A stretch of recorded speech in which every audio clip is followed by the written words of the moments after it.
Friends, very good morning to all of you. But I welcome you all to this concluding day of this accounting standard series, which started on 25th of April and today being the last day, conducted jointly by SIRC of ICAI and Accounting Standards Board ICAI. And on behalf of everybody and myself, let me welcome our beloved speaker, CA Vinod Balachandran. Thank you, sir. I call him an appropriate speaker today because he's got a rich experience of 27 years. And the 27 years doesn't just come in practice, but it's a combination of 18 years practice in industry and 9 years experience in practice.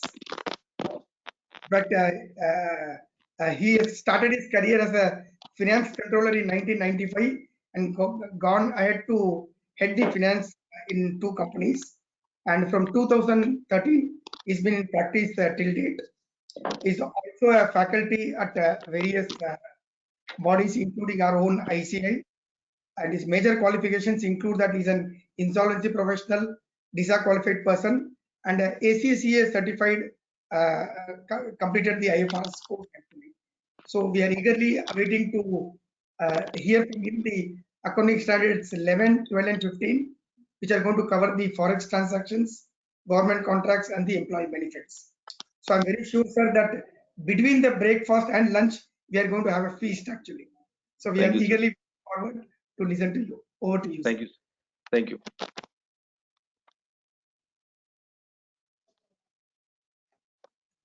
Good morning. We will commence AS 11. 2 days back, we had done 18 and 19. In that, towards the end of 19, we had done a brief review of the derivative accounting, which is basically a confusion all across India. So we will begin with derivative accounting when you're fresh in the morning, because that is something where we have seen a lot of gaps among the chartered accountants in India. Just to brief, AS 30, 31, 32, which was dealing with financial instruments and derivatives, we have not learned in our CA because those standards were withdrawn. So technically, we have grown up in India without having a basic idea about derivative accounting. In the past, the companies were also putting balance sheets and P&L account based on, some people will put something in notes, some people will disclose, some people won't disclose. It was hopscotch. Nobody knew exactly what to do. So in such a situation, the Ind AS came in 2016. Ind AS or IFRS had very clear logic of derivative accounting. So the good news now is that the ICAI, instead of bringing out a standard, we have a guidance note. So when you read AS 11, you should also read the guidance note, because AS 11 is almost, there is nothing to learn in AS 11. Hardly anything, just touches upon forward contract amortization of premium, nothing else. The big fish is in the guidance note, and the guidance note is linked to the IFRS accounting. So it's extremely important that all of us try to read the guidance note, because in smaller companies, you can call it small and medium companies, or even in the smaller level companies, level 3, 2, 3, and 4, etc. We have seen that the disclosures are not appropriate for AS 11. Many times forward rates are not captured because there is a confusion exactly what is the standard and what it is trying to say. Even people who are doing the non-Ind AS companies for a long time, they themselves say that the absence of a standard is a major issue. So we focus on the guidance note. What does the guidance note say? So for that, first we have to understand what is a derivative and what is a hedging. So if you look at it, derivative means anything which derives a value from something, like BSE, Sensex, NSE, index, LIBOR rates, MCLR rates, repo rates. Wherever you can arrive at your value based on somebody else's value, that is called a derivative. The derivative just tells you if the other value goes up, yours also goes up. If the other value comes down, yours also comes down. Something like that. It's just a change in value. There is no cash flow. So AS 13 came in, wherein it was said that all short-term investments must be marked to market, meaning any less than 1 year investments. If you you are more like a trader, buy sell, you have to do mark to market accounting every quarter or every reporting period end. But long term investments, that is more than 1 year, is always at cost. That was AS 13. So because of AS 13, we actually stopped fishing around for derivatives or hedging. We just forget it. We say it's long term and we don't even bother. We forget that there are a lot of derivatives sitting hidden in a lot of financing transactions. Hence, it is important for us to bring that out into the open. So we'll just recap a bit what we did 2 days back. It's just a basic only. There are actually 4 kinds of derivatives: forwards, options, swaps, and futures. These things you already know. What are forwards and options? We don't need to get into all those things. Now, forwards and options, swaps and futures. Now, if you look at it, options and futures are, you can only transact through a recognized exchange, commodity exchange, stock exchange, regulated. You have to pay margin money, etc. Those of you who are into forwards trading would know about it. While forwards and swaps are, you can get it from banks, financial institutions, insurance companies, etc. It's called over the counter, OTC. The trick here is to understand whether forwards, options, swaps, or futures are there in any of the financial transactions in your accounts. If there are any of these 4 things, the rule in the guidance note says that you have to do M2M accounting. All derivatives are mark to market. That's a cardinal rule across the world. All derivatives are mark to market. So you must also ensure that in your books, if there are any derivatives, make sure that you put closing rates into the balance sheet. All difference will go to P&L account.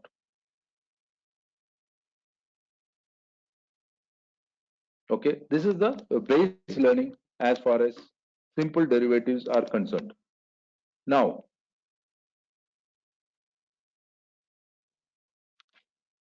some definition of derivative also we should understand, or the conditions which will make something a derivative. One is value must change to something.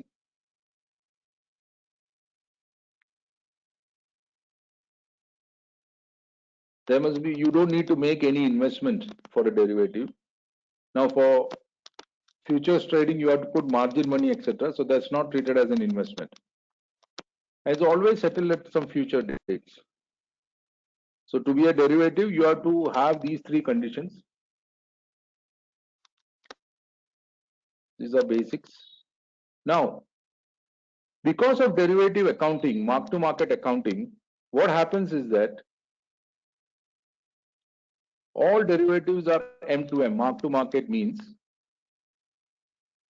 your profit and loss account becomes very volatile, keeps on going like this, like this, like this. It's not good for a CFO or a company that mark to market things are going into P&L. It's upsetting the P&L for no reason and for things beyond our control. So the guidance note gives you an option which is taken from the Ind AS or the IFRS. The option saying that you may do a thing called hedge accounting.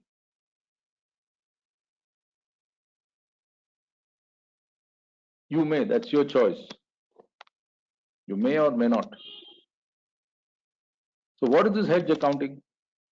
Hedge accounting tells you that please split the derivatives into fair value hedge and cash flow hedge. You see here, you should have the ability to find out to which box to put the derivatives. fair value hedge means the debit and credit, that is the receivable or the payable or the transactions you are planning to do, is accounted in the balance sheet. Only payment is due or something like that, or settlement is due. That means I have invested in some shares. So payment is done, debit shares have come. Now every month, based on the BSE index, things will go up and down. I just have to see what it is. Why is this thing going up and down?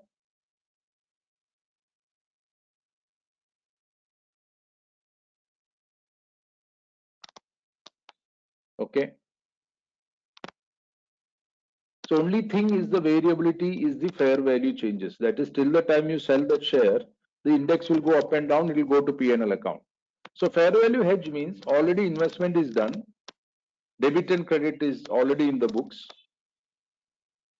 It's called fixed rate assets and liabilities. Already it is accounted. Now cash flow hedge means it's not accounted, the transaction is going to happen. Meaning on 1st April 2021, I issued a purchase order to buy a laptop for $10,000. The laptop is reaching me in October 21 only. Goods received note I will make in October 21. So for the 6 months, the only thing I have is that I issued a purchase order, and because it's a payment in US dollar, I have taken a forward contract from a bank for payment due 1 year later. This payment for the laptop I have to pay next year in April. Since I don't know what is going to be exchange rate, I have taken a forward contract for payment in 22. The only thing I have done it, I took a forward contract. Moment I take a forward contract means there is a derivative. Moment there is a derivative means US dollar Indian rupee exchange rate difference should go to P&L account, mark to market accounting. Now, in this case, we have decided to use hedge accounting. Under hedge accounting principles, a foreign exchange liability comes under cash flow hedge initially till the time the asset reaches us. So for the first 6 months, computer has not reached us, nothing has happened. I have just taken a forward contract. So for the first 6 months, this is called a cash flow hedge. So all the exchange fluctuations of this cash flow hedge will go straight to retained earnings, not to P&L. This is the basic concept of hedge accounting. So you protect your P&L, wherein the exchange fluctuation will not go to P&L. So the cardinal rule of hedge accounting is that cash flow hedge, retained earnings, fair value hedge, P&L. So the very reason you might want to do hedge accounting is to avoid debiting or crediting P&L for fair value changes. For that, the derivative should be a cash flow hedge, meaning there must be variability.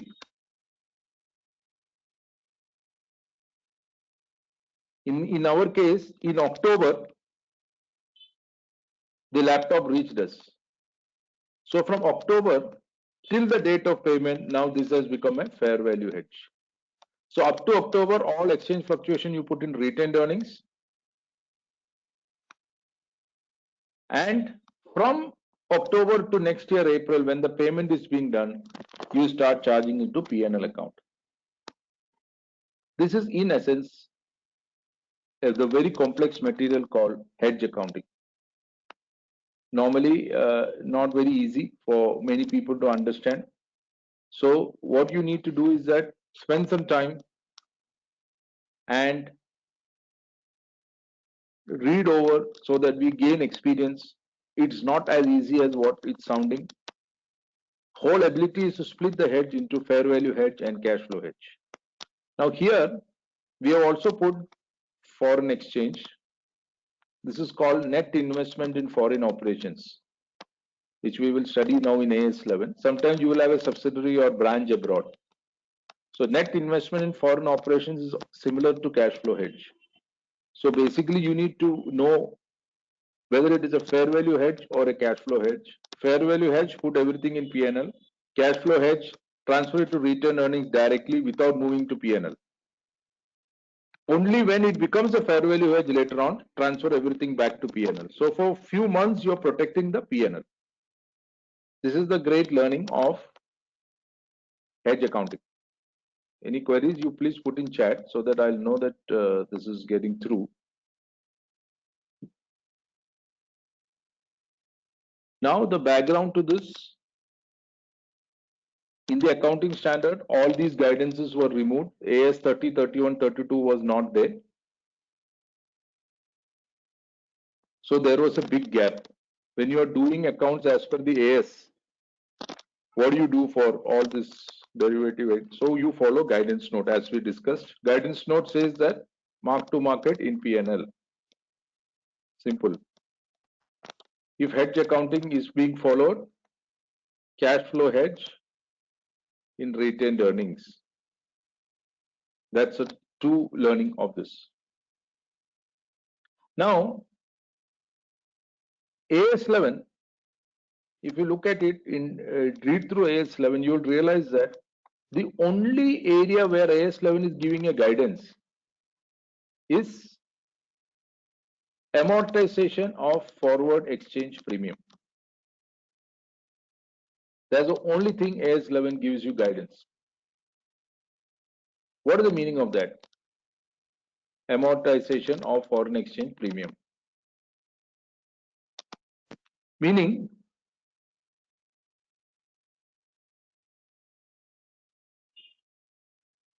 spot rate, forward rate. I took a bank loan when US dollar was 60. I have to make payment after 3 months. I don't know what the US dollar is going to be. So to protect the variability, I'm taking a forward rate. I go to the bank and say that tell me the rate after 3 months. So bank tells me 62. So what the concept is that after 3 months, whatever may be the actual rate, I am only responsible up to 62 rupees. So here, this 2 rupees, 62 minus 60, 2 rupees is called forward premium. The only thing what AS11 says is that forward premium you please charge to P&L over the term of the contract. Amortize. Nothing else. There is no other guidance in AS11. So whenever you hear words forward rate, forward rate, etc., make sure that difference between spot and forward you amortize to P&L over the term of the contract. If it's for 2 years, divide by 2. It's very simple.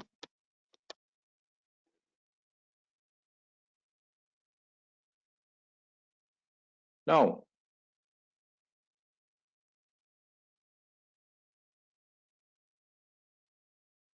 so AS11, if you look at it,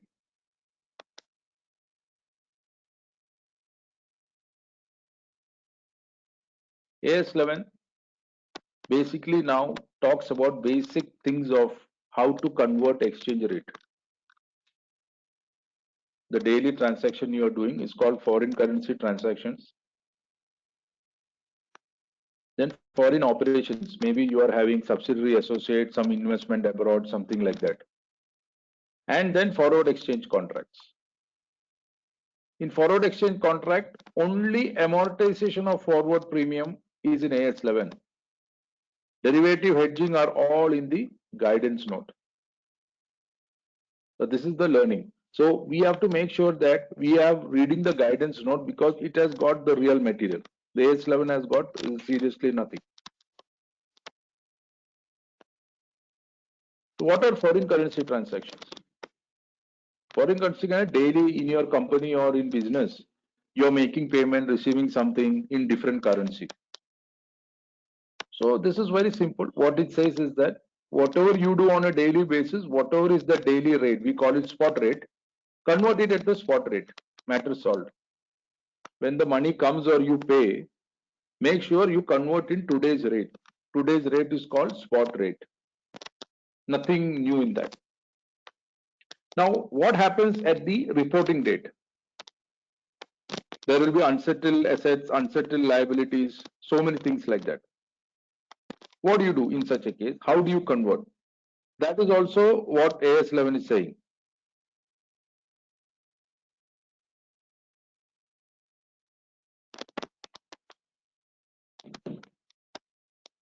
What it says? Monetary assets. Monetary assets means anything which is convertible into cash or liquidity. Receivables, payables, trade receivable. Basically, we have cash, bank, etc. So you can refer to the balance sheet.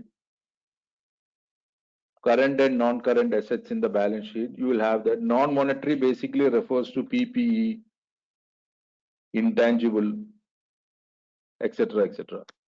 While here it is monetary is all related to cash, bank, etc., which are more readily convertible to cash.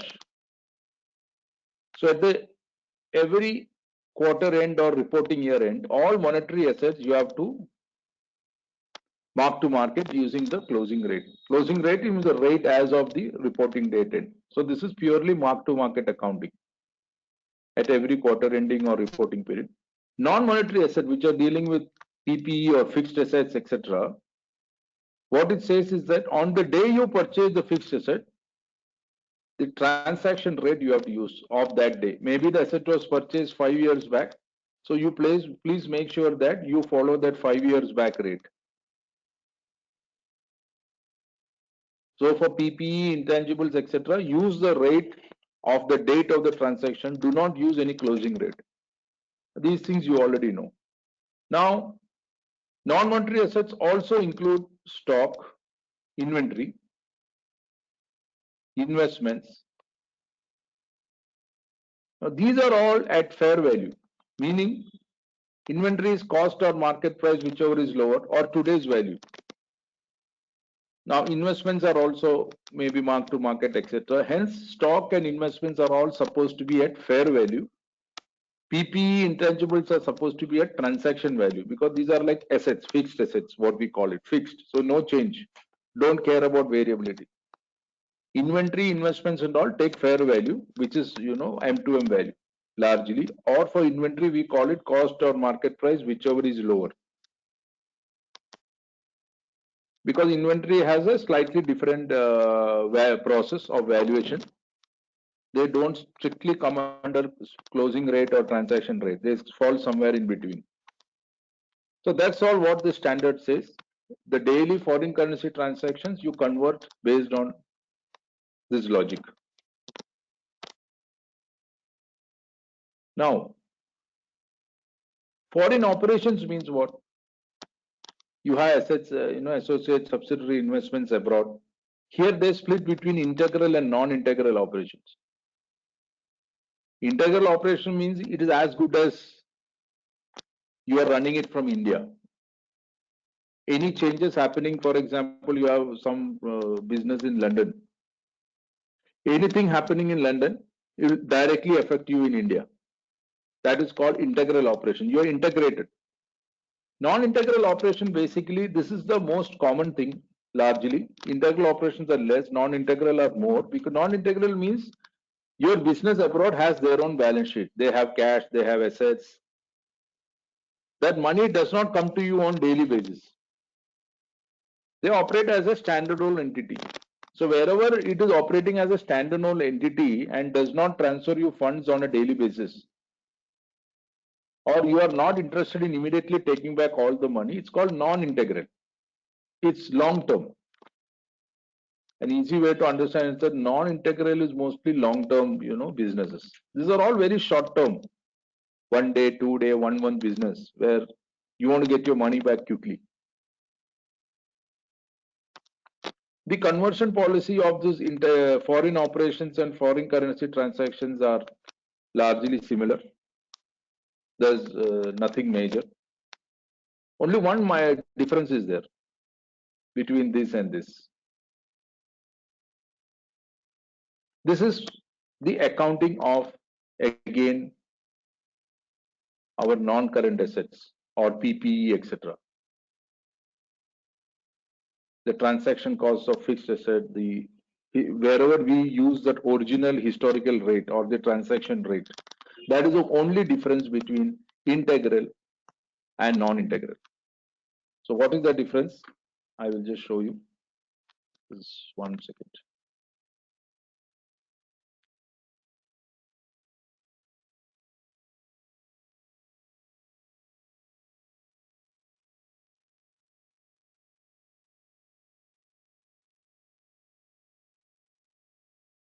Here, if you look at it, you will know. The only difference is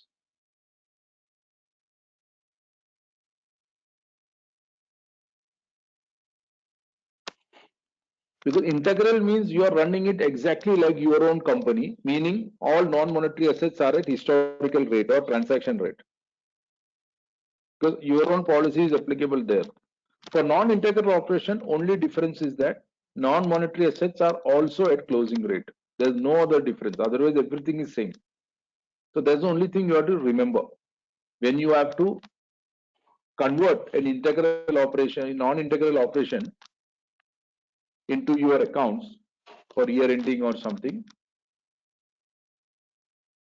the non-monetary items which comprise of PPE, etc., are at closing rate. There's no other change otherwise. Just keep that in mind. What does all this signify? Why are we doing all these things? Because in integral operation, it is exactly as if you are running into as if your company. So all exchange difference will go to P&L account. For non-integral operations, all exchange difference will go to foreign currency translation reserve. No need to debit P&L. It is like hedge accounting. Your P&L is protected. You don't need to follow hedge accounting principles. You don't need to follow mark-to-market P&L principles.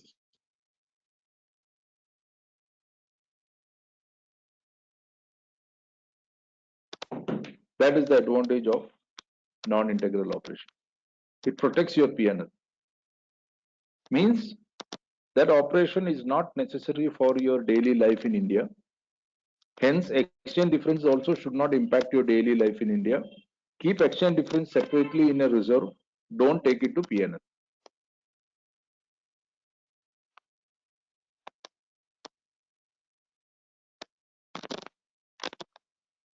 Now the AS11 also talks about two interesting scenarios.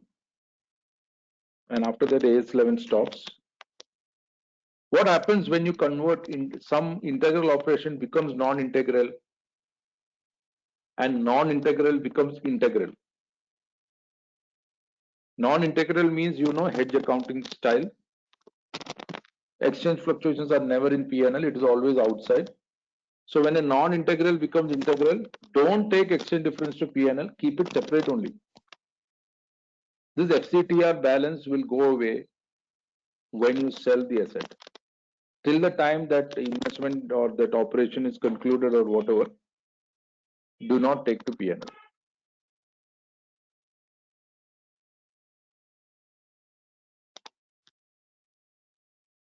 Now, what happens when the integral becomes non-integral? The only difference, as we discussed, was non-monetary assets. From transaction cost, it becomes transaction rate, it becomes closing rate. So again, transfer it to FCTR. So easy way to remember, anything non-integral, don't debit P&L. That's the easy way to understand this whole exercise. So if you look at it, AS11 pretty much just tells you exchange rate conversion, how to convert, which conversion rate to use, integral and non-integral. And for wherever you have a forward exchange contract, what AS11 says is, please amortize the premium. No other guidance. Okay. The last thing in AS11 is, if you have taking a loan for buying a fixed asset from about foreign currency loan, or if your monetary items are long term in nature, that is any monetary item which is settled more than 12 months,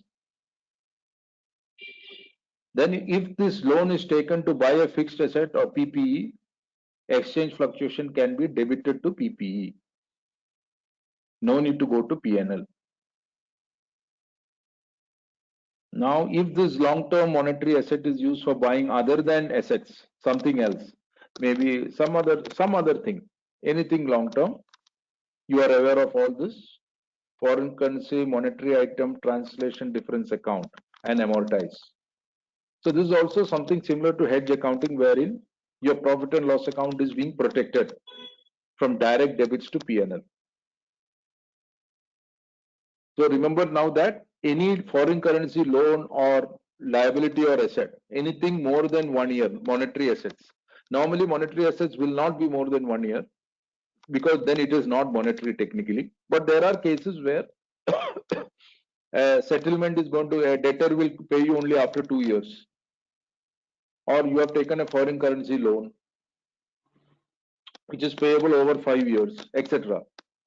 So wherever you have monetary assets more than 1 year, again same concept of hedge accounting, profit and loss account is prevented from being debited with the exchange fluctuation. For assets, debit the asset. For non-asset, debit the FCMI TD account and amortize it. So these are basically, very basic logic given in AS11. Now this option is irrevocable. That means you may use this option for long-term monetary assets. Once you use that option, you cannot change. Now the companies have the other option. You can directly debit to PNL like the old and finish it off. It's just giving you one more option to help your PNL. You may debit the cost of the asset. It's not compulsory. It's up to you. But the option is irrevocable. If you're using that option, please make sure that you write it in the notes that you exercise the irreversible option of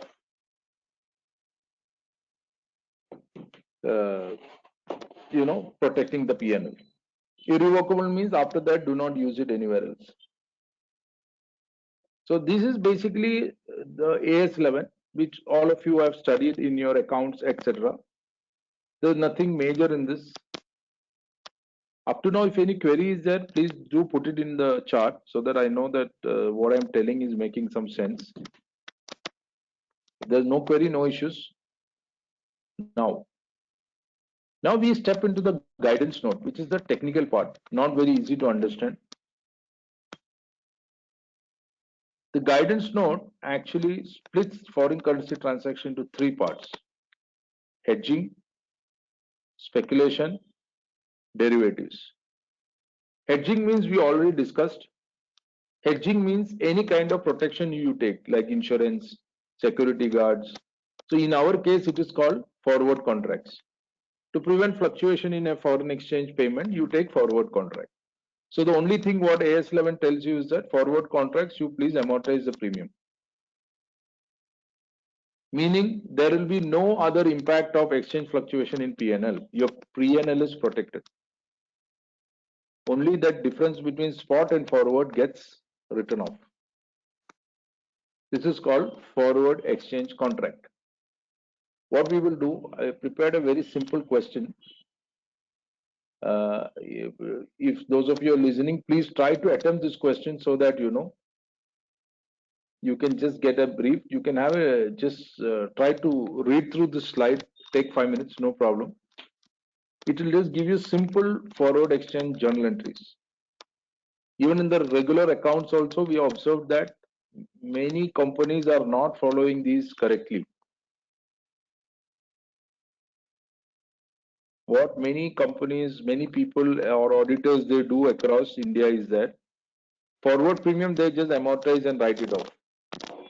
But they don't account receivable and payable at forward rate. That one journal entry, which is of no impact because there will be a receivable and a payable, that entry is missing in many accounts. So this is something which you have to make sure that you account it properly. Don't just focus only on the P&L side. Please also focus on the balance sheet side. Otherwise, your balance sheet looks understated. Because when you are buying a forward contract, you actually have a receivable and a payable.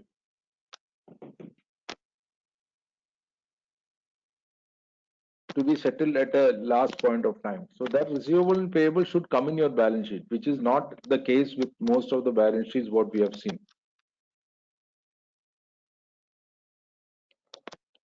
Just try to, the question is on top.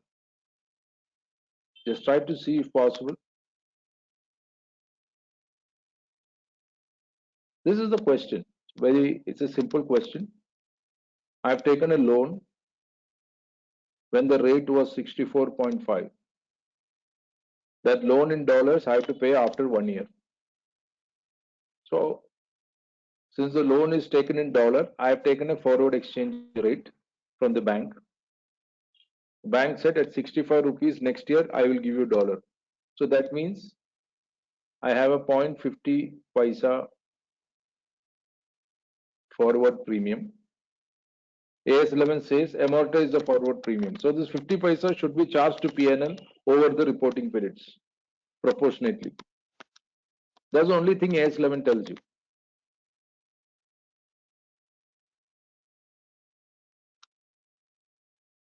So if you look at it, this is the entry which many people forget to pass, especially this receivable and a payable. This entry is mandatorily should come in.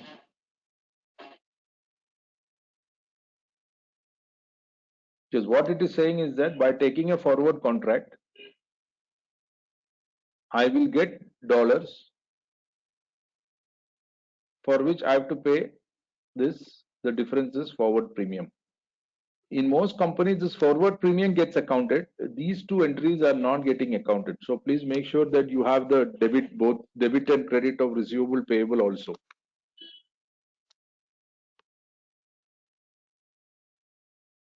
So if you look at this contract, by taking a forward contract, I saved 3 rupees 50 paisa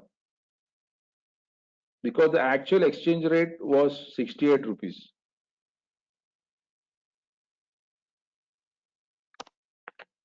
If I had not taken the forward contract, 3 rupees 50 paisa I would have lost. But by taking the forward contract, I have saved this 3 rupees 50 paisa of exchange fluctuation. But the cost of the transaction 50 paisa I have incurred. So net, I have a saving of 3 rupees in my PNL. That's all what it says.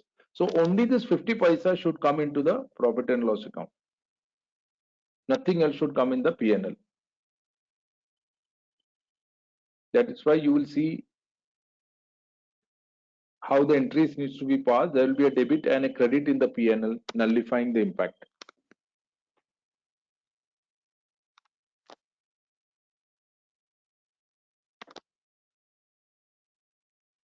Please go through for a few minutes, maybe 2-3 minutes, so that you get a flavor of basic forward contract accounting.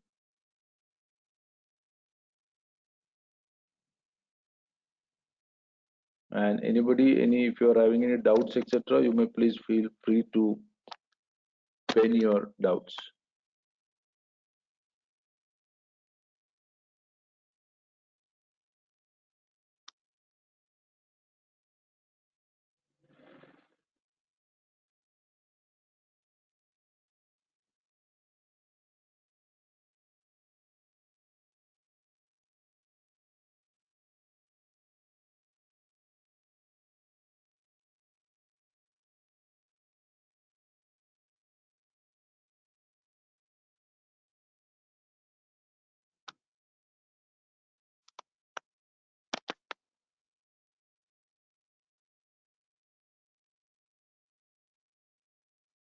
Take your time, just go through.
So hopefully you have gone through this forward contract.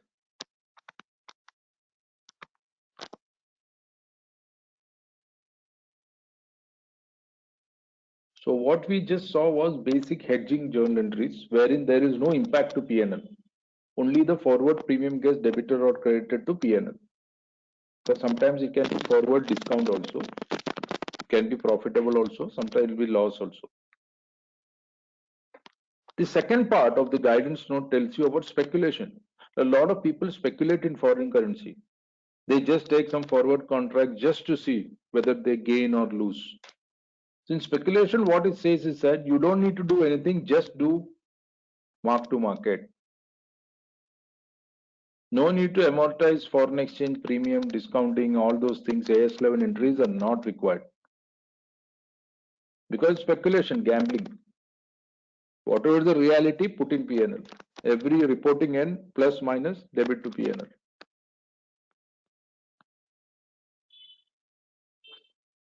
Now, derivative, we have discussed what is derivative.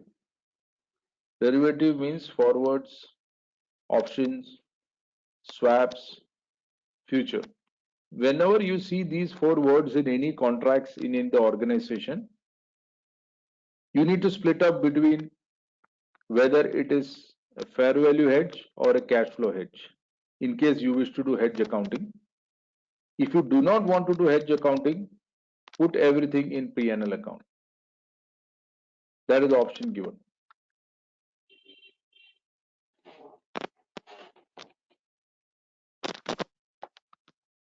So you have hedging, speculation and derivatives. Hedging, we saw the journal entries. Now we will just see the entries of speculation.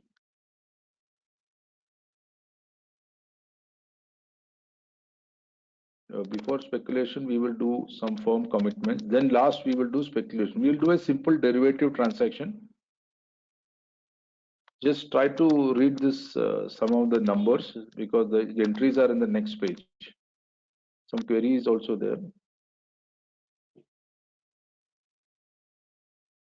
My assurance question that imagine if everything happens in 1 year. In our case, this forward transaction or the hedging transaction was for 6 months only. So the impact has gone in 1 year. So his query is that which disclosure requirement is violated. Now, whether your hedging is for 1 year or more than 1 year, what you need to do are, one, forward premium you have to amortize. So in this case, less than 1 year. So the amortization of forward premium should be disclosed in the profit and loss account separately, so that people know in other income it will come as forward premium amortized, like an expense. Sometimes it will be income, sometimes it will be expense. The second part where the violation normally happens is that on the day you take the forward contract, the forward contract, for example, you have taken the forward contract at 64 rupees. This is the rate at which you took forward contract. The spot rate was 63. That means 1 rupees is the forward premium. The disclosure, what many people forget to do is that there is a forex receivable of 63 and a payable to bank of 64 at the reporting period end. Bank or whoever gave you this contract. Forex receivable. This entry is generally missed out by all. It is just a liability asset, same figure, almost same figure entry. The difference here is forward premium. So this entry, generally many people are not booking this liability every quarter end. They are booking at the end of the contract. That is the general violation which has been observed. In addition, in the notes, you should specify, especially for hedge contract, how much is hedge, how much is not hedge, because you could have two foreign exchange contract, you could have two payments in foreign exchange or receivable in forex. Only one payment you would have taken hedge, other payment you have just left it. Maybe it is too small or you're not sure. So in the notes, what you need to write is how much of foreign currency transaction is hedged, how much is not hedged. So in AS11, many kinds of disclosures are missed by many companies. There's really not much clarity. The main reason being the standard itself does not talk much. It only talks about amortization of forward premium. So I hope that query is clear. Now we are going to do simple derivative transactions. What the standard says is that firm commitments or speculation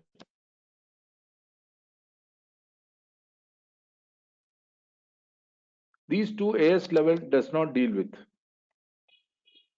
It is dealt with by the guidance note. Firm commitments means what?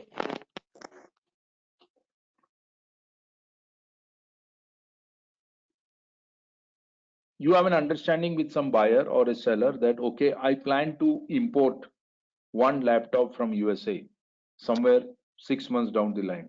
It's a firm commitment. There's a purchase order, everything, but nothing has happened. What is going to happen is it will be after 6 months. AS11 only deals with when something happens and you take a forward contract. That's called pure hedging. Wherever you have just had a commitment like a purchase order or something like that, but you not even purchase order, you're saying that in 6 months down the line I'll do this transaction with you. Confirmed transaction, but or I plan to buy a subsidiary in Japan after 10 years, in the second quarter, somewhere in July, or I plan to import wheat from Pakistan in September. So these are all firm commitments. Wherever there are firm commitments or speculation, AS11 does not apply. AS11 only applies for actual transactions where you take a forward contract and you just amortize the premium. So this is an example where if you read this question, a firm commitment of a sales of $10,000 is being made in July 2013. The sale is happening in January 2014, that is after 6 months. And the receipt or the debtors are getting settled in April. So from the date of firm commitment to settle of debtors, it is 9 months. This is called firm commitments. I commit to buy something after 3 months. I commit to sell something after 6 months. Anything other than today, for future I am doing something, it is called a firm commitment. So the guidance note tells you how to account for firm commitments.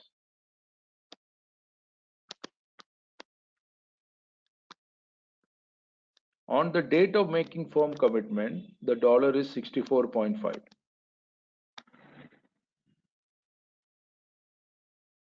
Okay. And the money I'm going to receive is in April, 9 months down the line.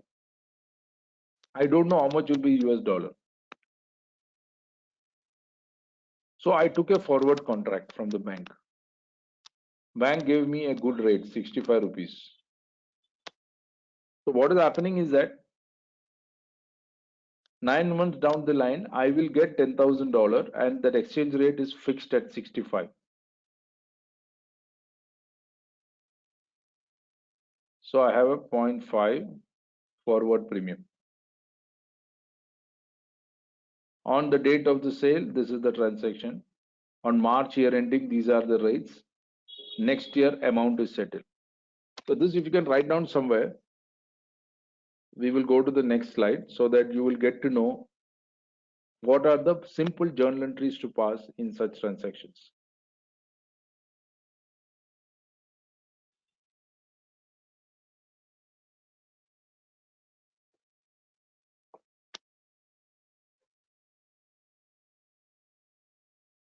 You can just read.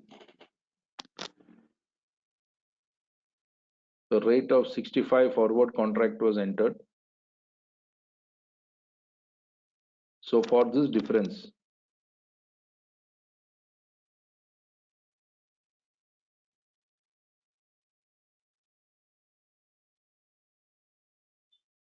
cash flow hedge reserve means this is the entry which goes to retained earnings.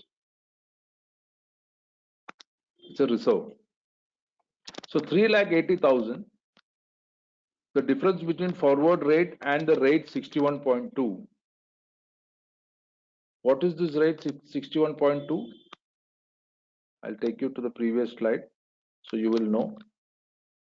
61.2 is the rate on the date of sale. So difference in forward 3.8. Between the date of firm commitment to the date you are actually selling the item. That 3.8, nothing happened till that time.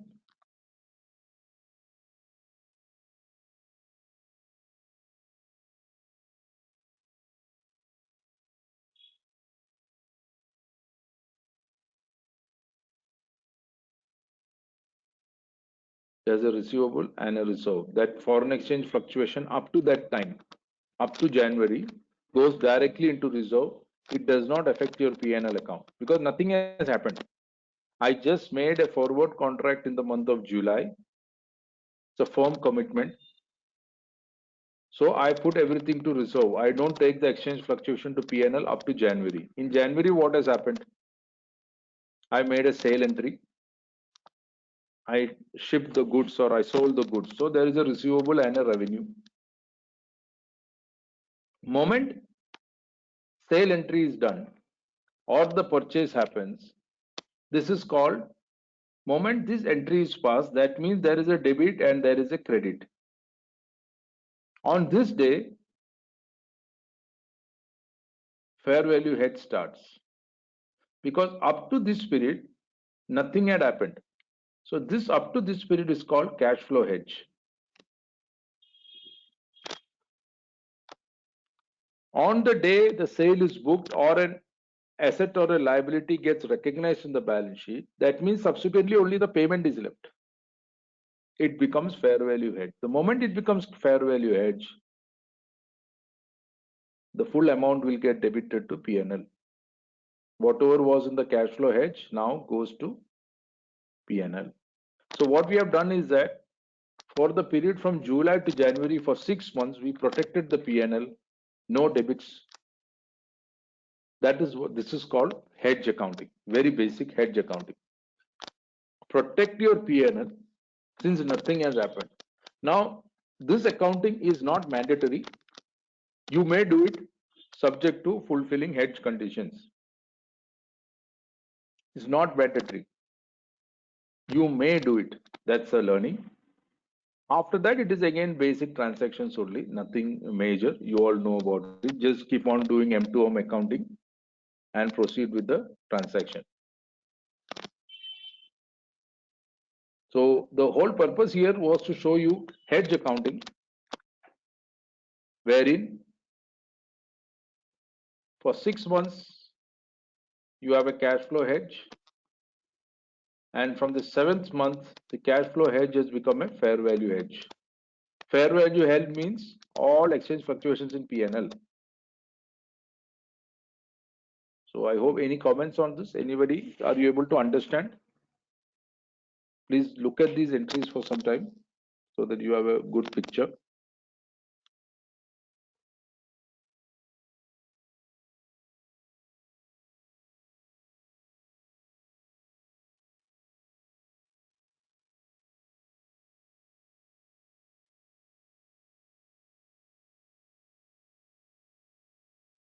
Go through it, please.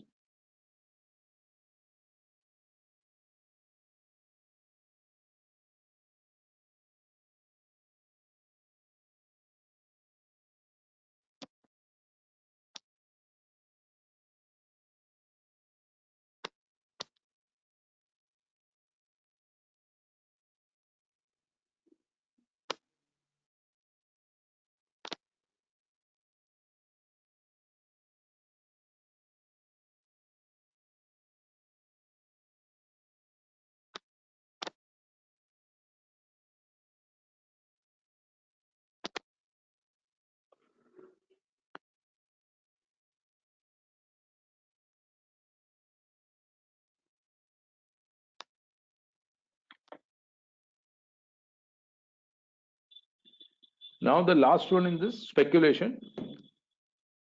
Speculation means people just take forward futures, swaps and options just for with no assets, just to see arbitrage.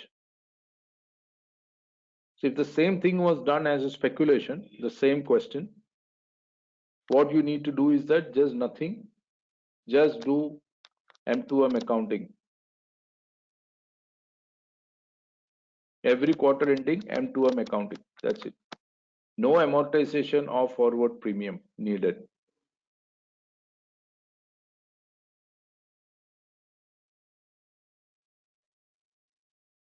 So firm commitments and speculative transactions do not come under AS 11. It comes under guidance note. So you need to know whether is it a hedging contract or is it a derivative contract, which is more like firm commitments and speculation. If it's firm commitment and speculation, make sure you follow the guidance note and deal with it accordingly. If it's a simple straightforward forward contract, just amortize the forward premium. That is the learning from AS 11. Any questions on this?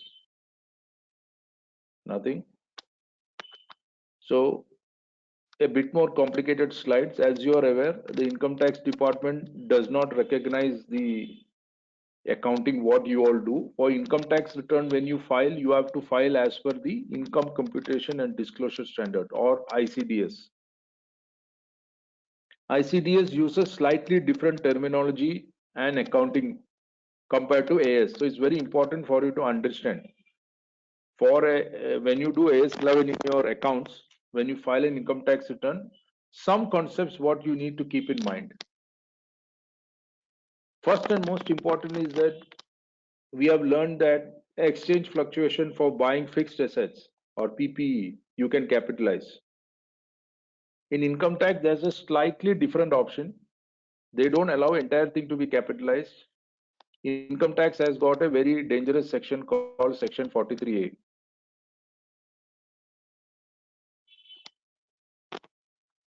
43A says that you cannot just capitalize into asset. You can only capitalize if it is for an imported item, and that capitalization will happen only on the date of payment. You cannot do quarterly, add less and all that. The whole concept should be for imported items only. If you take a dollar contract and buy an item in India, you cannot do capitalization of exchange rate. So it's a big deviation between AS 11 and income tax.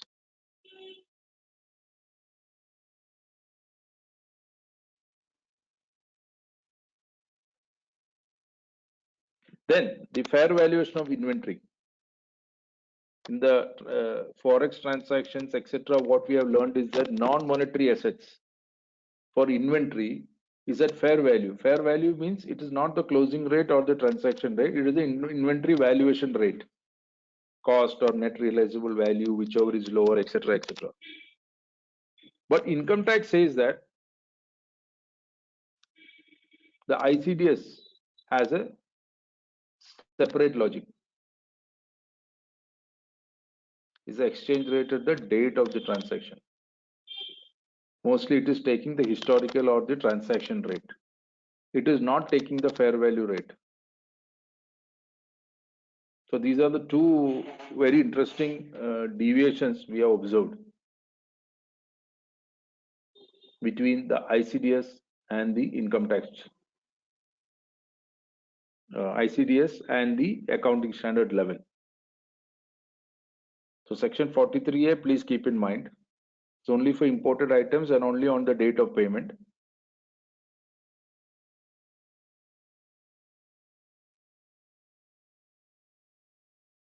And then for inventory, it's a closing rate and not the fair value rate.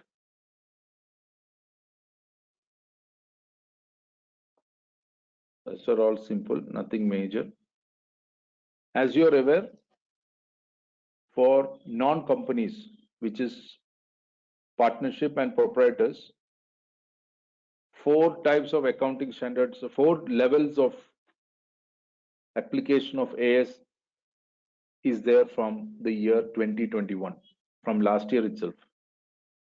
The companies are divided into 4 parts: level 1, 2, 3, and 4, based on turnover and borrowing criteria, largely.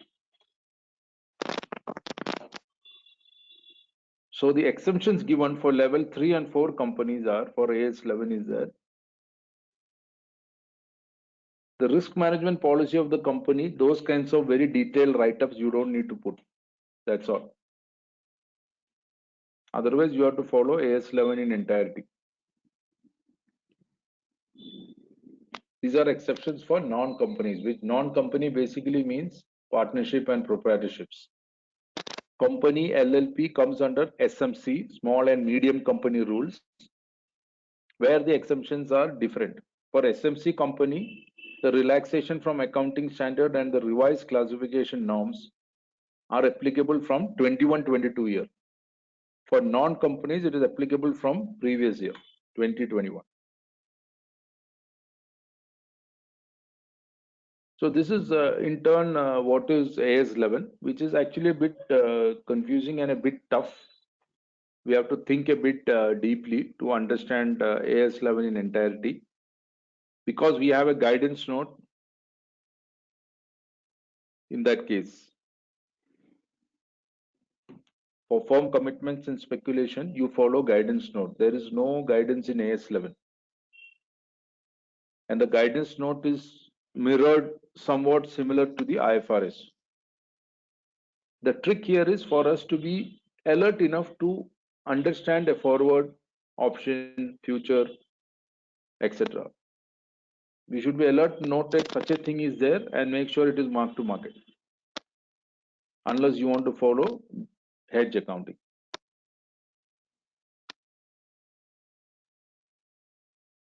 Any queries, or we move forward to government grants? This is very extremely basic ones. Government grants, as you are all aware, are all grants receivable from government for various purposes. Sometimes government gives you money to buy fixed assets or PPE. Sometimes government gives you money as an investor. Sometimes government gives you money to run your operational business, etc.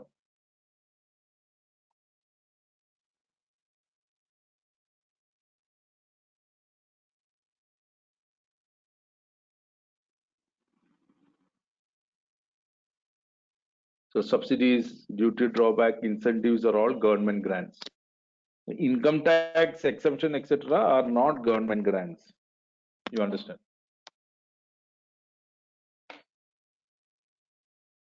So government grants could be of many kinds. Normally what happens is that these government grants are in the form of deferred tax payments. You collect GST, you don't need to pay it now, you can pay after 10 years, something like that. Sometimes government grants are for low interest rates. It gives you 0% subsidy or some kind of bank financing options. Government says if you put industry in some far away area, I'll give you loan at 0% interest. No, or many kinds of government grants are possible.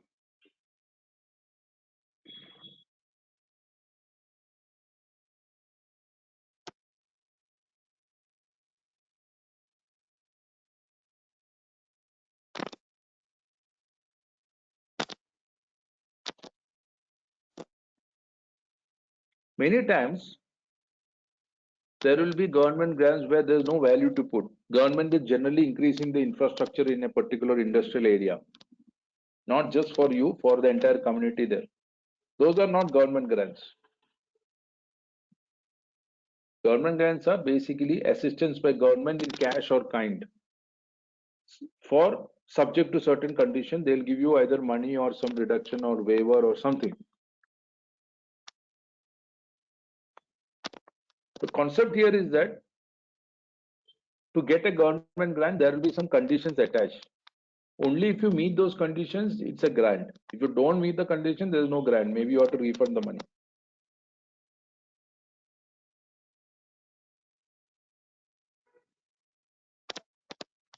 So government grants are basically accounted as three types. Sometimes government gives in the form of a contribution. There is no repayment. It is not for meeting expense. It's not for buying assets. It's more like a capital, but they don't call it capital. A one-time grant, something like that,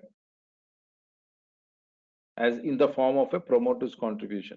So in such case, we don't treat it as capital, but we put it as capital reserve in the balance sheet. Reserves in surplus, capital reserve. This is more like a, it's like capital, but government don't call it capital. Then there are revenue grants. So you should treat it as income or reduction of expenses in case it is for reimbursement of some expenses, something like that. The grant is maybe given and the income is over 5 years, means you have to just apportion it over 5 years. It could be for a 5-year grant, 10-year grant, all depends on the grant conditions. So you have to read the conditions and account for it appropriately. Then there are the grants given for assets. Two ways you can account. You can reduce it from the cost of the asset or you can show it as deferred revenue. Choice is yours. So government grants are basically accounted in three simple ways. The whole concept is to identify a government grant. And mostly it is to do with deferral of tax or some differences in, they give you free loans, sort of like, low interest loans. We call it 0% loans. So we treat it as many times it will be no repayment. So it will be promoter's contribution many times. Sometimes the government will subsidize your interest. The regular bank is giving you 8%. Government says, government grant will be, we will pay you back some 50% interest, something like that. So your interest cost reduces. It's called low interest loan, something like that. It can be packaged in any different ways.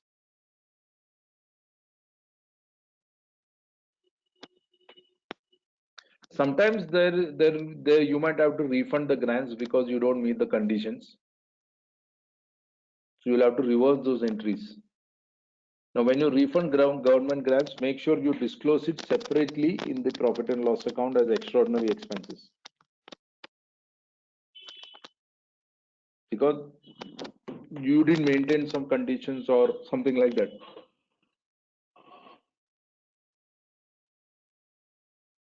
Something like, it could be of all kinds.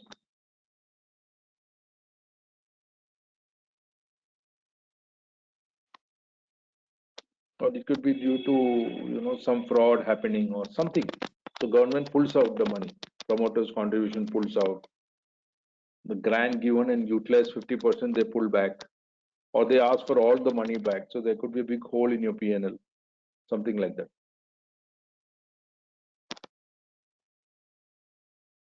It's interesting to see there is a difference between the Ind AS and the AS.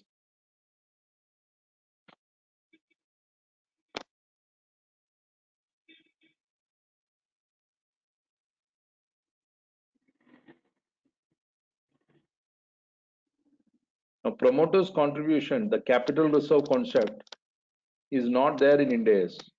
That's something very interesting. Only in the AS we have that concept that, the grants given in the nature of capital, we take to capital reserve. Ind AS does not allow.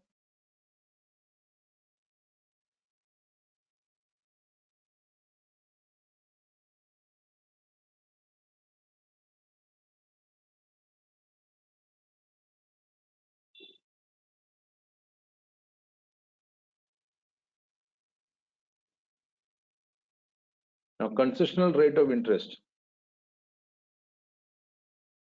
what we discussed before, Ind AS has got a very clear plan. The differential interest is treated as a government grant, but our AS is silent on this category.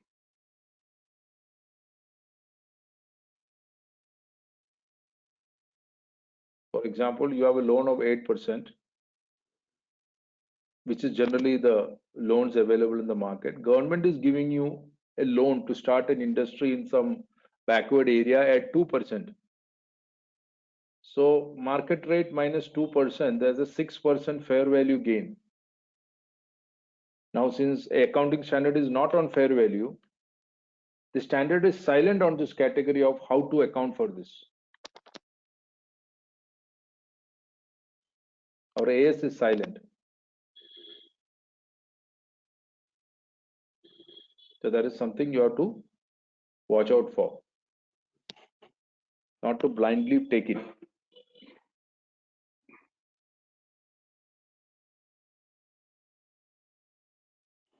So we covered two standards. One was AS11 and one was AS12, which is government grants, which is pretty simple. Now we cover another, the last one, maybe for next 15-20 minutes, and then we complete our today's session. Any questions, you may kindly put it up so that I know that at least you are listening and something is making sense. Employee benefit is a pretty easy standard. There's nothing major in this standard. What does employee benefits mean? Basically, it means the payments you make for an employee. The payments are of many types. Short term means salary, etc. Post employment benefits means after you are retired, you can get what? Gratuity, pension, other long term employee benefits. It could be leave encashment, long service awards, something. Termination benefits. Sometimes on the date, you are terminated, you will get some termination pay concepts. So each employer has got many types of salary paid. Some salaries are paid immediately. Some benefits are paid maybe after 2 years, 3 years. Some benefits are paid at retirement. For government companies or certain, if you are in high positions in private company, etc., or in listed companies, after you retire from the board of directors, etc., they still keep on paying you medical reimbursement, etc. So these are all post-employment benefits.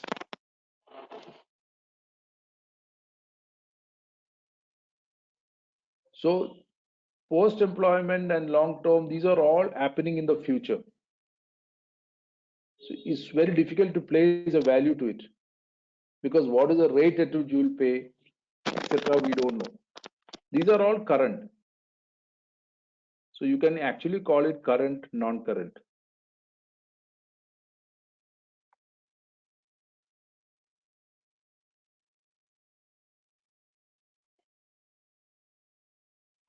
The big change is that, nowadays all companies give share options, ESOPs. ESOPs are not part of this. ESOPs are coming under separate accounting standard.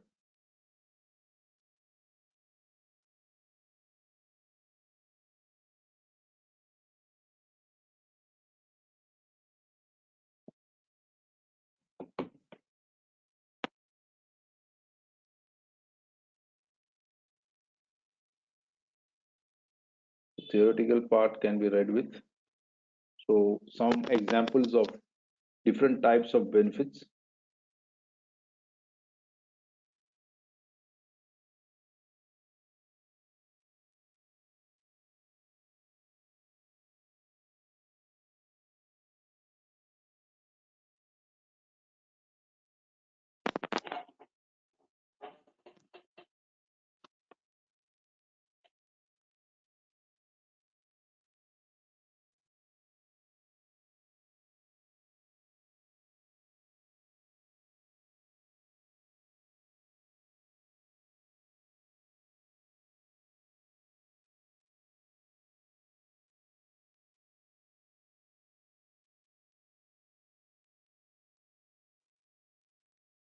Every company did not give all those benefits. They give certain benefits.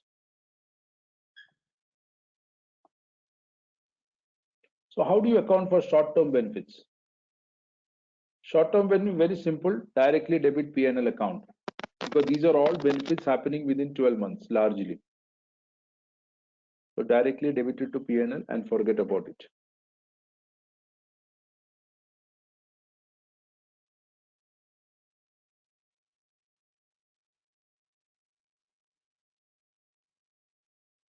So just debit to P&L is what it says, nothing major. Long-term employee benefits. That is benefits which are not paid in 1 year, paid after maybe 2 year, 5 year, 25 year, 30 years. You know, it could be long service benefit, profit sharing plan, so many things.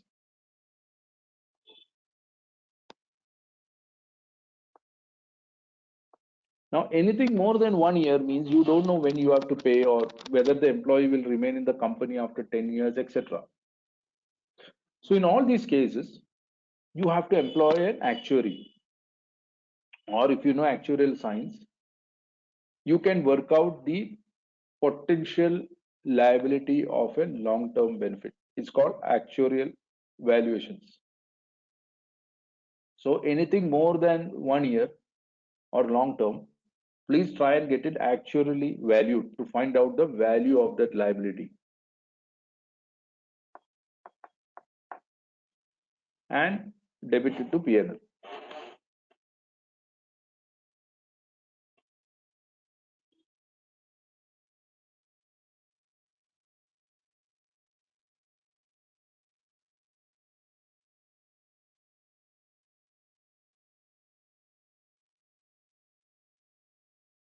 Fair value of plan assets means in many companies, they tie up long-term benefits with LIC or some insurance company, etc., or some mutual fund somewhere, as per they will have their own employee trust, etc.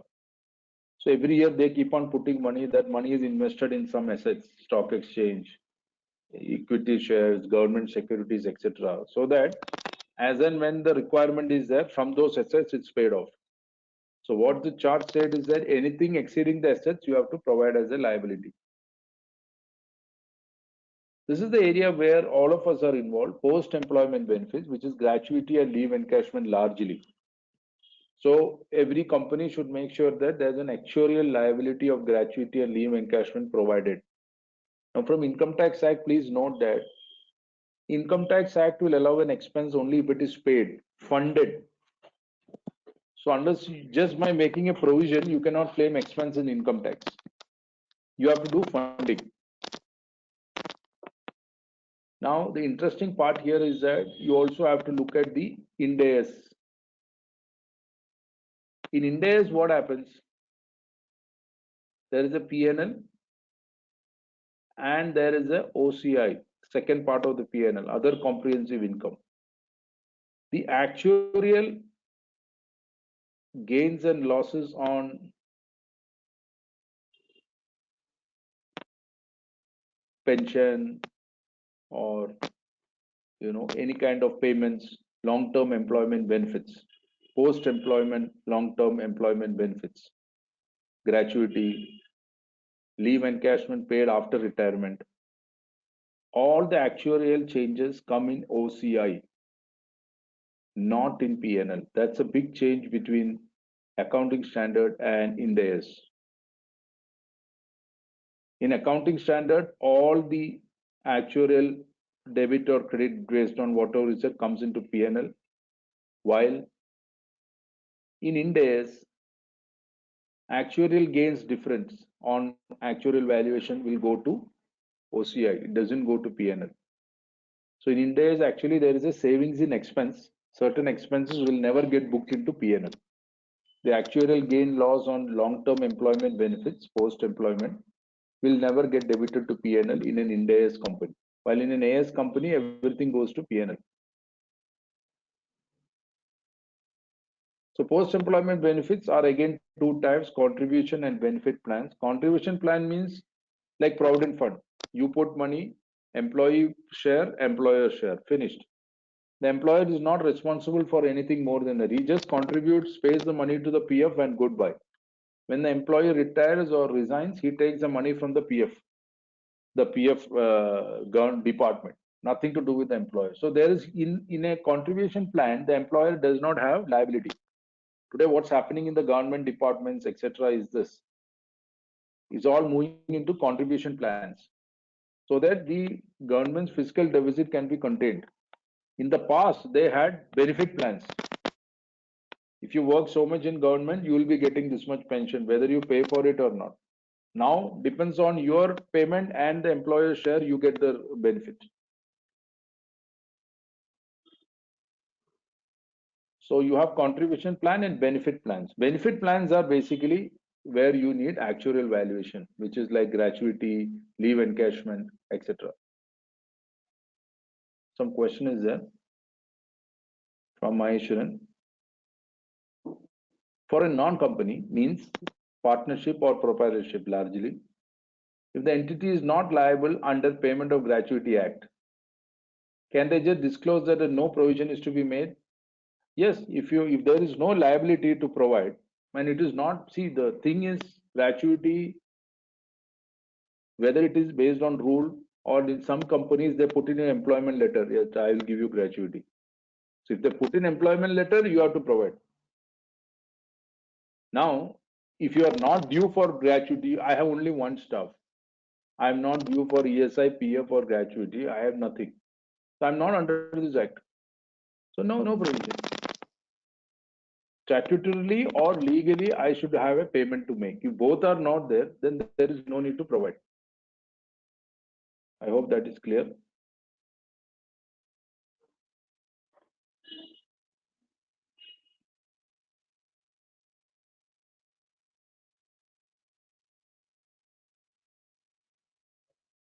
Now for defined contribution plan, there is nothing. There will be no impact. Only the employer share will go to PNL as a debit. The employee share is just reduced from their salary and gets paid to the PF, ESI or somewhere. Employer will make matching contribution, which will be debited or credited to PNL.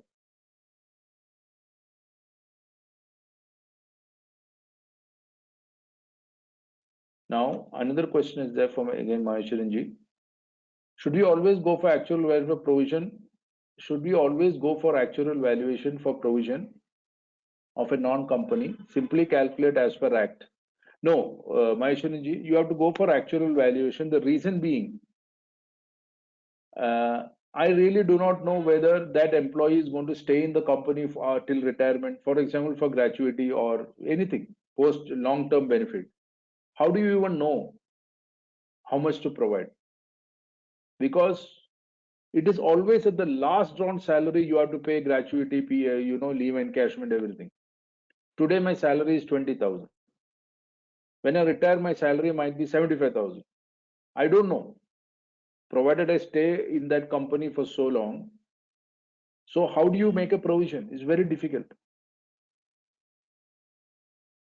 The way what you have set is current month's current salaries. Current salary is not the retirement date salary. Hence, you have to do actuarial valuation because the actuary has a method to find out your retirement salary based on certain assumptions. They will assume how many employees, how much time they will stay, employees' life cycle, industry trends, so many things they consider, and they arrive at a retirement salary and make a provision. Hence, actuarial valuation is insisted. Now, there are some, what you have suggested, this number of days, etc. There is an exemption given for non-companies. We will come to that exemption towards the ending. Certain very small companies, certain levels have been allowed to just do a basic provision and just forget it, like what you have said, that we'll do it in the last. Currently, assume that you have to do actuarial valuation, you have no other choice. Actuarial valuation is expensive, so you have to pay some money for that. Termination benefits also the same thing, is all the same. This is what I was saying, Marshanji. Actuarial valuation, you have demographic assumptions, mortality rates, employee turnover, discount rates, etc. So only an actuary will be able to figure out your retirement date salary to make a provision. So the entire actuarial assumptions must be disclosed in the notes. You will always observe that in AS 15, the notes are the longest, 2 pages it goes through because of actuarial assumptions taken. And once you make actual assumptions, many of them have funded schemes with LIC or some, they have their own gratuity trust, PF trust, etc. So the trust is investing in equity, securities, etc. So disclosures of the plan assets. For example, I am due to pay 100.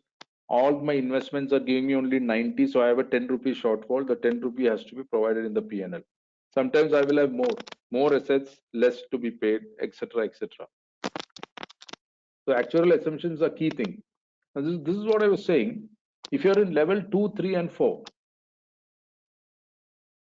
there are certain exemptions given for AS 15. It's very interesting. Please watch this. For level 4, irrespective of number of employees, please note, for level 4, company means less than 10 crore turnover companies or 2 crore borrowings. Irrespective of number of employees in your company, maybe 1,000 employees are there, okay. And for level 2 and 3, so I will just write the levels 1, 2, 3, and 4. Easy to understand. 10 crore, 10 to 50 crores, 50 to 250 crores, and plus 250 crore turnover. So for level 2 and 3, if they have less than 50 employees, and for level 4, any number of employees. So the target to keep in mind is level up to 250 crore turnover means most of your companies are covered. So basically for almost every company in AS, if you have less than 50 employees, you don't need to do a detailed actuarial working. You don't need to go to an actuarial. You can do a general provision based on what Maheshwaran sir said. But don't do it just like a flat, Excel. Some logic, make sure provision is made. What the standard says and the exemptions given by ICAI says that make sure you provide, otherwise qualify your accounts. Provision for gratuity, leave encashment, long-term benefits should be done if you have less than 50 employees, and for level 4 companies for any number of employees. More than 50, less than 50, a provision has to be made. Need not be very complicated actuarial provisions. That's why it's a very, very big exemption given by ICAI. It helps a lot. At least make a provision. Now for others, if you have more than 50 employees, you must do actuarial valuation based on projected unit credit method. Just provisional. Projected unit credit method is very simple. Imagine this is my retirement date and I am supposed to get 100 rupees.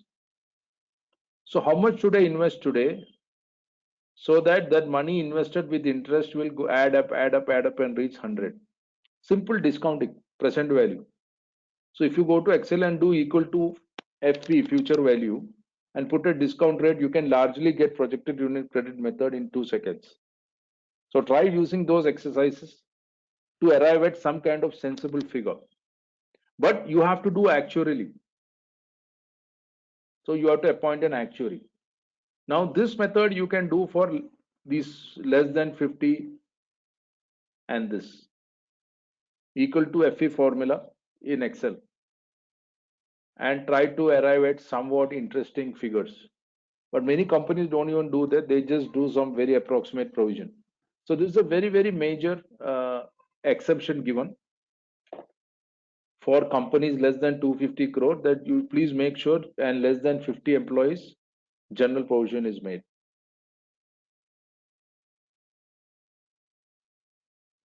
Very, very important exemption.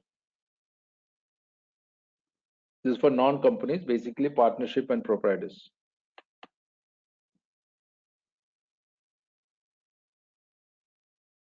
Disclosures, as I said, is very huge. Employee benefit disclosures. So you get exemptions from a lot of these. because if you are following this level 2 and 3 less than 50 and the other one, you are not doing much of actuarial things. So you have very simple disclosures. Disclosures I'm not getting through.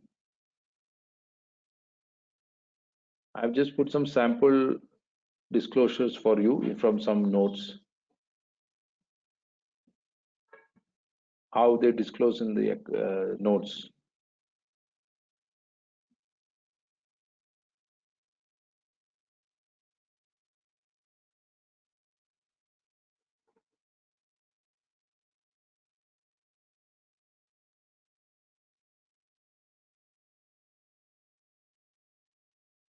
Huge disclosures.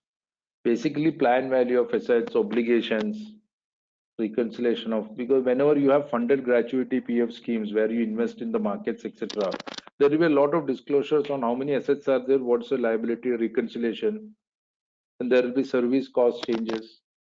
There will be the interest rate use might change. So many things like that. These are normally the largest note in any annual return in any accounts is the AS 15 disclosures.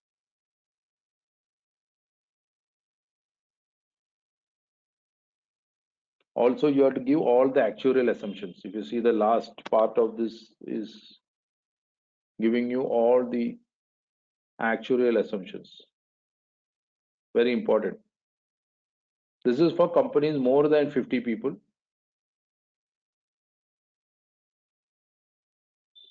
And 250 crore turnover, large companies. Basically, so AS 15 is now getting applicable only for large companies.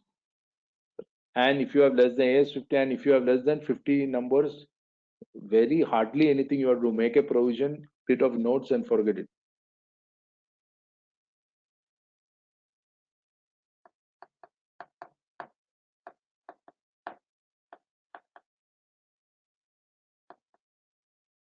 You see, this is running into many pages. So if your company 250 crore plus turnover, you have to follow entire AS 15.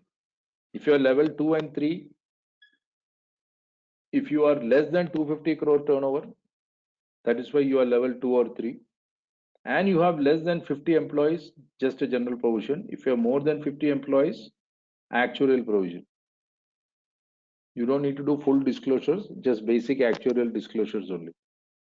So this is a very, very big advantage given by ICAI in terms of relaxation. So this brings us to an end of our 3 accounting standards. The AS 11 is a bit complicated one. Rest are all very simple. What we need to do is that for non-companies, make sure you know what are the relaxation and exemptions. Make sure you write it in the notes, the relaxation and exceptions, and also under which level you are falling, level 1, 2, 3, and 4. That is what you have to do. If you have any queries, etc., you can WhatsApp me or email me at any time. We will keep on replying to you. Yes, you may please ask any question on any standards. Please ask, Maheshwaranji. There is some questions coming through. We'll just wait a few minutes. Please ask Maheshwaranji, or you can message it or email or WhatsApp, or you can ask now also. The critical path is to understand non-company and company, the new relaxations and the split up. Because what they have tried to do is that Ind AS means any company with 250 crore net worth is Ind AS. AS means 250 crore less turnover is level 2, 3, and 4. 250 crore plus turnover is large company. So AS is mostly on turnover, Ind AS is on net worth. All listed companies have to follow Ind AS. So listed company coming in, this is almost not possible. Some cardinal rules. Then non-company, what we are discussing today. Non-company means proprietor and partnerships. Non-companies are split into 4 levels, and for each level, certain exemptions and relaxations are given. If you're a company or an LLP, you come under a separate classification called SMC, small and medium company. Small company definition is now up to 20 crore turnover. Small companies need not do cash flow statement. SMC rules also defined to link with the government's MSME classification of up to 250 crore is MSME. So it's a bit hopscotch. So, but we just need to understand the basic differences and the accounting standard applicability. So you have to write down the applicability in the notes. If certain standards are exempted, but you still want to follow them, please write. Even though it's exempted, I'm following.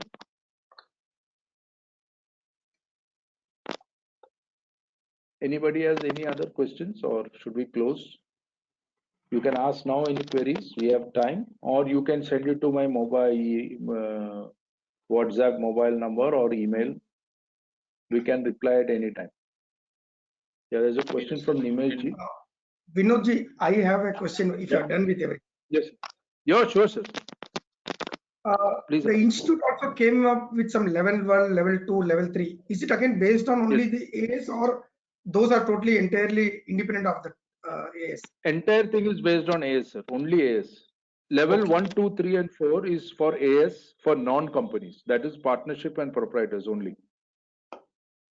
Okay. Now for company means private limited company and public limited company and LLP. For that, they have another classification called small and medium company classification.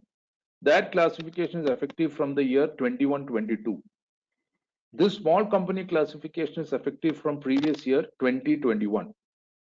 So previous 2021, all the accounts we are signing, we have to write in the notes which level is that company, level 1, 2, 3, or 4, and whichever level we are, what are the accounting standard applicable and not applicable. That we have to write clearly in all the things. Now, if you are a small and medium company from 21-22 current year's audits, 21-22 audits, please make sure you write in the notes, this is a small, medium company, and these accounting standards are applicable or not applicable, relaxations are applicable or not applicable. This level 1, 2, 3, 4 and the small and medium company are based on turnover and borrowing criteria. What they have done is that up to 250 crore is the maximum for a small and medium company levels. If you cross 250 crore, it's a different story. Now, this because I think this is to do with the MSME tie-up, because under MSME 250 crore is the maximum limit put. So ultimately, I think the objective of the institute is accounting. Ind AS will be for listed companies and 250 crore net worth.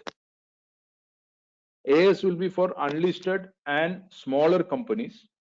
But however, this is on turnover criteria, not net worth criteria. So slight confusion is there. So non-company partnership proprietor, please be careful when we are signing anything.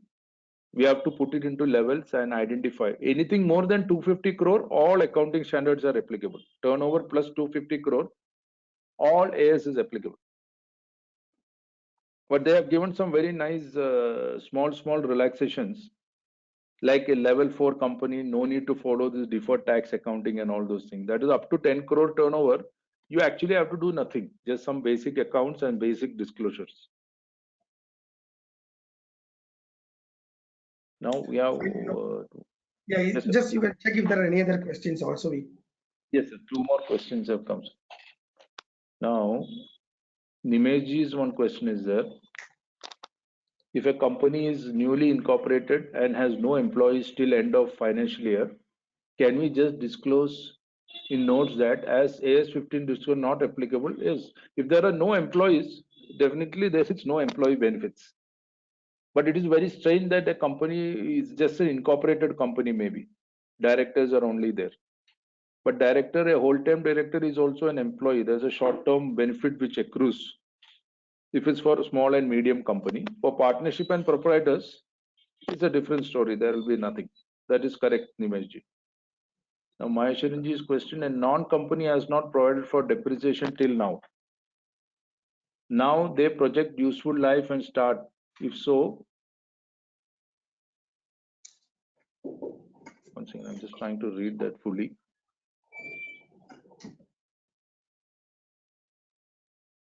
Let me just read that question fully. A non-company has not provided for depreciation till now. Now they project useful life and start. If so, should they provide for impairment in the initial level for the difference between FMV and cost? Maheshwarji, the AS 26 on impairment is largely not applicable to smaller non-companies. So you will have to see whether it is post 250 crore plus types. Only for that these impairment provisions, etc., will be applicable. But nothing stops you from doing it. That's the whole question. You may do it if you wish. But for this 10 crore, 20 crore turnover, what impairment we will do? It makes no sense. So I think that should be the answer to your question. If they have not provided depreciation till now, it's the accounts is mistake. So first of all, we should not even have made that accounts, because depreciation happens due to time, whether you do anything or not. So change in depreciation or a correction of depreciation is a prospective adjustment now under the accounting standard. In the past, the old accounting standard, depreciation change was a retrospective and all that we have to write many things. Now change in depreciation is a change in estimate. So if you feel that you have missed out some depreciation or you are maybe followed some wrong rate or something like that, in the current year, you make the changes and prospectively correct the depreciation. Don't go back and correct. I hope that question I must have answered correctly. One more, why ICAI says non-company instead of non-corporate?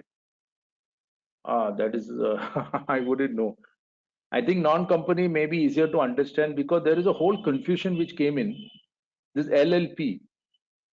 Now, whether it's LLP a non-company or a SM, small and medium company, there's a massive confusion not answered by ICAI till now. But logically, LLP is a body corporate if you see the definition. So LLP comes under the small and medium company. LLPs do not come under non-company. So I think from that LLP concept, deliberately they didn't use the word non-corporate. I think so. Because when you say it's a body corporate, then confusion. So LLP is anyway confusing. My view is that LLP is a small and medium company definition under the company's definition, because under the ROC and all those things. So, but there is no clear clarification anywhere on that. Now for trusts, trusts are, this AS, non-companies only for business, industrial and commercial purpose. Now trusts are basically charitable. For charitable, technically there is no AS. Because there is no business. This level 1, level 2, level 3, level 4s are only for commercial undertakings. Now when you say trusts, largely it will be non-commercial, it will be charitable. As of now, there is no accounting policy for trusts available in India. My suggestion, we follow the AS. We will write in the trust account that we are following the AS.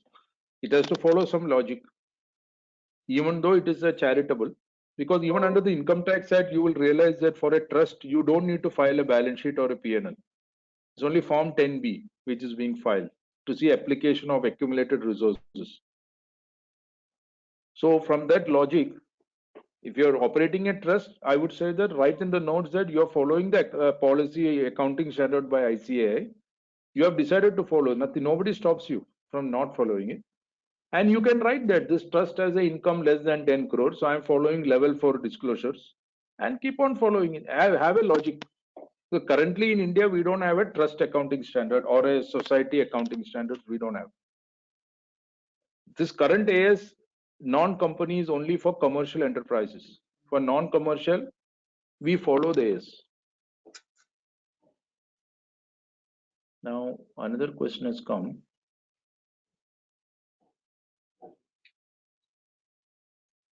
If I come once again, I'm just trying to read.